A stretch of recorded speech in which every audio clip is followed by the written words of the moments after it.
셀트리온 수요일 플러스 0.17% 상승, 제약은 플러스 1.52% 상승세로 마감이 되었습니다. 오늘 시장 전반의 모습은 트럼프의 관세 정책에 따른 우려심이 작용을 했지만요. 선반영의 개념으로서 현대차 등 자동차주들이 반등세를 보였고, 또한 반도체 쪽에서도 삼성전자, SK하이닉스가 상승세를 보였습니다. 그리고 2차 전지 쪽도 강세를 보였죠.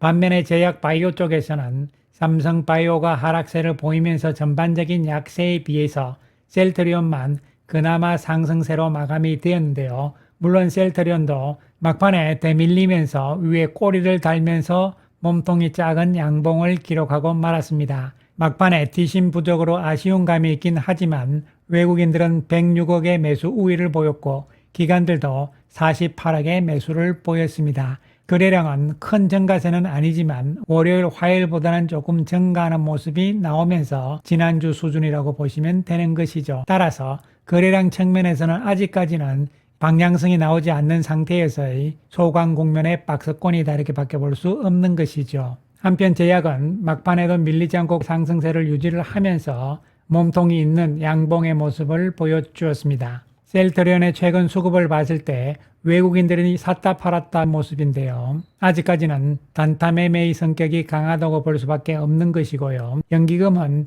연이틀 2만 주대의 매도를 보여주고 있는 상황입니다. 수급 역시 아직까지는 답답하다고 볼 수밖에 없는 것이죠.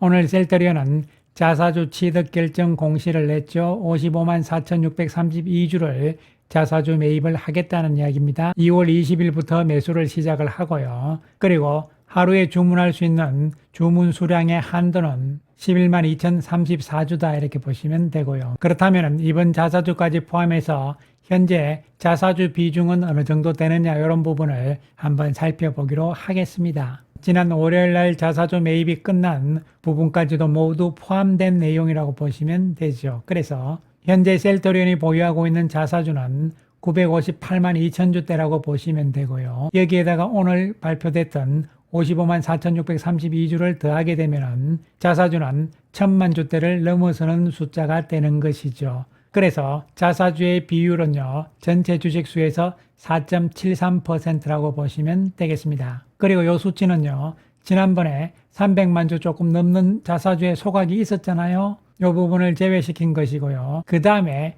자사주 가운데서 기타 취득의 483만 주 정도가 있잖아요. 이것은 뭐냐면은 합병에 따라서 주식 매수 청구권이 행사된 것을 회사 측에서 매수를 한 자사주라고 보시면 되는 것이죠. 따라서 이 숫자를 제외한 나머지가 순수하게 장내에서 매수를 했던 자사주라고 생각하시면 됩니다. 한편 오늘 자사주 매입에 대한 보도자료 발표와 더불어서 배당에 대해서도 이야기를 했는데요. 이번 3월 주총에서 배당이 승인이 되게 되면요, 주당 금액으로서는 750원이었기 때문에 총 1,537억 원 정도가 배당으로 나가는 것이고요. 또한 주식 수도 약 1,025만 주가 증가한다 이렇게 볼 수 있는 것이죠. 배당으로 늘어난 주식 수를 어쨌든 다시 줄여가지고 주식의 가치, 밸류를 높여야 되기 때문에 올해도 지속적인 자사주 매입은 진행될 가능성이라고 볼 수 있는 것이죠. 그리고 트럼프 정부의 관세가 이제 의약품까지도 확산이 되는 분위기죠. 의약품의 25%의 관세를 삼성바이오, 셀트리온 폭탄 맞을까 이러한 기사가 오늘 오후에 나왔는데요. 제목이 좀 그렇긴 합니다만요. 이 내용의 핵심은 결국은 의약품의 관세 시나리오가 지금 두 가지로 생각을 할 수 있는데, 만약에 완제 의약품만 관세를 적용하게 된다면 상대적으로 관세 부담이 비교적으로 낮다 이런 이야기가 되는 것이죠. 현재 셀트리온은 이러한 전략을 펼쳐나갈 것이다 이렇게 이미 발표를 했고요. 이 부분에 대해서 오늘 추가적인 발표가 있었습니다. 그러나 의약품의 관세가 원료의약품까지 확대되면서 원료의약품, 완제의약품 모두 적용이 된다면 상당히 부담스럽게 되는 것이죠. 그렇다면 결국은 현지 생산이 필요하다 이런 내용이 되는 것인데요. 이와 관련 셀트리온에서는요, 주주님께 드리는 글을 통해서 다시 한번 미국 트럼프 2기 행정부 관세 정책 관련 당사의 입장 및 대응 전략 안내 2 업데이트 내용을 오늘 발표를 했습니다. 그 핵심 내용은 첫 번째, 트럼프 행정부의 의약품 관세 정책에 대한 전망인데요. 어쨌든 지금 분위기로 봤을 때는 우려가 높아지고 있는 상황이긴 하지만 실제적으로 의약품에 대한 관세 시행 여부에 대해서는 조금 더 관망하자, 이러한 회사의 전망이라고 볼 수 있겠는데요. 그렇다 해서 손 놓고 있는 것이 아니죠. 적극적인 대응을 하겠다는 이야기인데, 이미 셀트리온 측에서는요, 대응 전략을 발표를 했고 그 진행 상황에 대해서 오늘 추가적으로 이야기를 한 것인데요. 이미 진행 중인 대응 사항은 25년은 관세의 영향을 최소화시키기 위해서 선 조치를 완료를 했다는 이야기죠. 무슨 이야기냐면요, 올 1월 말 기준으로 해서 약 9개월분의 재고 이전을 이미 미국으로 완료를 했다는 이야기가 되는 것이죠. 그렇기 때문에 올해 미국 내 판매분에 대해서는 그 영향을 최소화시켜 놓은 상황이라는 이야기죠. 25년 올해 미국에서 판매될 분량에 대해서는 이미 미국 현지에 다 수출해서 넘겨놓은 상태이기 때문에 올해 판매 물량에 대해서는 관세가 당연히 안 붙는 것이죠. 그리고 만약에 이 물량 이상의 추가적인 물량이 필요하다 이렇게 된다면요, 미국 업체들과의 협의를 통해서 추가 생산 가능 물량도 이미 다 확보를 해 놓은 상태이기 때문에 어쨌든 25년에는 관세의 영향이 최소화될 것이다 이런 이야기가 되는 것이죠. 그러면은 좀 길게 봤을 때 26년부터는 그럼 어떻게 할 것이냐 이런 부분이잖아요. 셀트리온 측에서는 상반기까지 투자 결정을 하겠다, 두 가지 상황이죠. 원료 의약품 수출에 집중을 하고 또한 현지 생산 시설을 확보하는 이 두 가지에 대해서 상반기 중에 결정을 하겠다는 이야기죠. 중요한 것이 결국은 현지의 생산 시설 확보 검토인데, 이것은 미국에다가 공장을 새롭게 신설하겠다 이런 뜻이기 때문에요, 이 부분을 상반기까지는 결정을 하겠다 이런 이야기가 되는 것이죠. 현재 셀트리온은 원료 의약품 수출에 집중을 하고 있잖아요. 그러면서 현지에서 미국에서 CMO 업체를 통해서 완제품을 만들고 있습니다.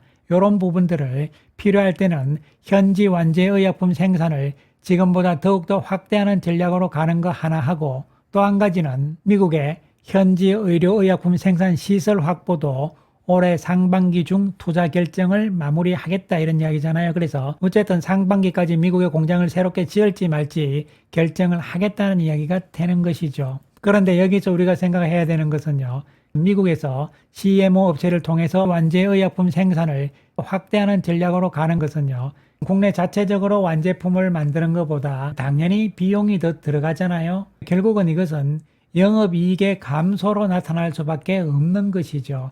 그렇다면 높은 관세 정책이 지속이 된다면 아예 미국의 현지 공장을 짓자 이렇게 되는 것이죠. 미국에서의 공장 신설에 대해서는 이미 작년부터 구체적으로 검토를 진행을 해왔다 이렇게 볼 수 있는 것이죠. 장기적으로 봤을 때는 미국의 공장을 짓게 되면요, 사실 PBM들과의 협상에서도 지금보다는 유리할 수 있다는 측면도 분명히 있는 것이죠. 어쨌든 장기적으로는요, 미국의 공장을 짓는 것은 여러 가지 측면에서도 긍정적이라고 볼 수 있는 것이죠. 한편 시장이 트럼프의 관세 때문에 휘둘리고 있는 상황인데요. 어쨌든 실적 시즌이잖아요. 셀트리온 역시 25일 실적 발표를 앞두고 있는 상황인데요. 현재 시장의 컨센서스, 즉 3개월치 컨센서스는 25년에 대해서는 4조 4,500억의 매출액 그리고 1조 4천억대의 영업이익을 전망을 하고 있습니다.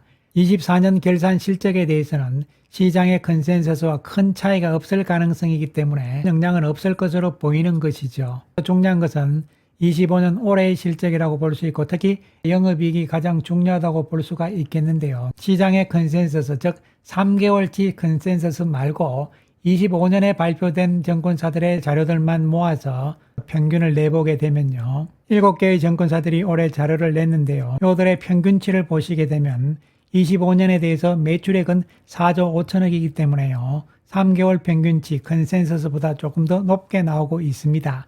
반면에 영업이익 측면은 1조 3,400억대죠. 앞에서 봤던 3개월치 컨센서스보다는 약 1,000억대 정도가 낮은 수준으로 나오고 있는 것이죠. 시간이 지날수록 이 수치들이 조금씩 더 낮아질 가능성도 우리가 생각을 해볼 수가 있는 것이죠. 그리고 트럼프의 관세 정책이 의약품까지 확정이 되게 된다면요, 셀트리온의 영업이익에는 부정적인 영향이 될 수밖에 없는 것이죠. 그렇지만 중요한 것은 2004년 영업이익에 비해서 2배 이상의 증가라는 측면은 분명한 긍정 요인이고, 또한 현재 셀트리온의 주가 수준 역시 1년 이상 거의 오른 것이 없는 상황이기 때문에요, 주가가 저평가되어 있다는 것은 분명한 것이기 때문에요. 긍정적인 평가가 나올 것으로 예상이 되는 것이죠. 특히 우리가 다 알다시피 짐펜트라가 미국에서 어떠한 실적을 보여줄 것인가 이런 부분이 가장 핵심 요인이 될 수가 있는데요. 2월 달에 나온 삼성증권의 자료를 보시게 되면 짐펜트라의 미국 처방 데이터는 12월에도 증가세가 이어지고 있는 상황이고요. 삼성증권의 추정치를 보시게 되면 24년에는 350억, 25년에는 분기별로 증가세가 이어지면서 2240억 원을 예상을 하고 있고요. 26년 역시 증가세가 지속이 되면서요. 4570억 원의 짐펜트라의 매출액을 추정하고 있는 상황입니다. 이렇게 낮춰진 짐펜트라에 대한 전망치들 이런 부분들보다 실제적으로 만약에 높은 수치가 나온다면요. 주가는 빠른 속도로 재평가를 받을 수가 있는 것이죠. 하지만 단기적으로는 여전히 좀 지루한 박스권의 움직임의 연속이고요. 거래량이 크게 증가하지 않는 이상은 답답할 수밖에 없다는 말씀 드리겠습니다. 실적 발표 이후 상황을 우리가 기다리자는 측면으로 접근을 해야 되는 것이고요. 실적 발표 이후에는 일시적으로 짐펜트라의 전망치들이 낮춰지면서 또 트럼프의 관세 정책에 대한 영향 이런 부분 때문에 주가가 안 좋은 영향을 받을 수도 있겠습니다. 하지만 그렇게 되면 주가는 또 저평가 단계잖아요. 그러면 저평가에 따른 메리트가 작용이 될 수가 있기 때문에 우리는 조금 긴 시각으로 보자는 말씀 다시 한번 드리겠습니다. 감사합니다.